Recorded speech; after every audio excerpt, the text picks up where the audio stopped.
આજે આપણે બનાવવા જઈ રહ્યા છીએ લાલ મરચાંની ખાટી મીઠી તીખી ચટણી। લાલ મરચાંની ચટણી બનાવવા માટે 500 ગ્રામ લાલ મરચાં, 500 ગ્રામ ખાંડ, 250 ગ્રામ લીંબુ, આ 3 વસ્તુથી આપણે લાલ મરચાંની ચટણી બનાવીશું। લાલ મરચાંની ચટણી બનાવવા માટે 500 ગ્રામ મરચાંને પહેલાં તમારે આ રીતે કટકા કરી લેવાના।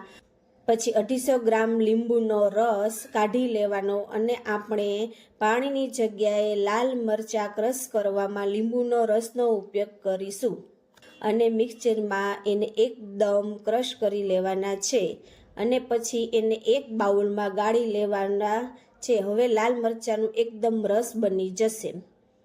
ત્યાર પછી આપણે એક મોટી કઢાઈ લેશું, તેમાં 500 ગ્રામ ખાંડ અને લાલ મરચાંનો લીંબુ સાથે ઉમેરેલો ક્રશ લઈ પછી ગેસને ચાલુ કરી તેને ઉકાળીશું।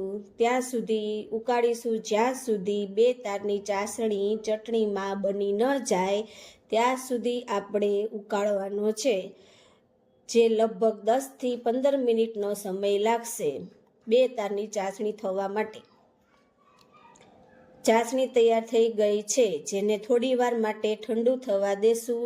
ઠંડી થઈ ગયા બાદ તેને કોઈ પણ કાચના વાસણમાં કાઢી લેવાની,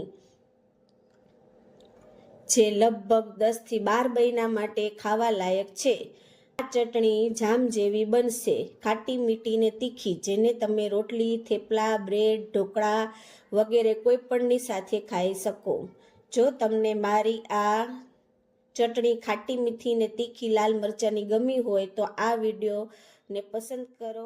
આ પસંદ આવ્યો હોય તો મારી ચેનલને સબસ્ક્રાઈબ કરી મને સપોર્ટ કરજો।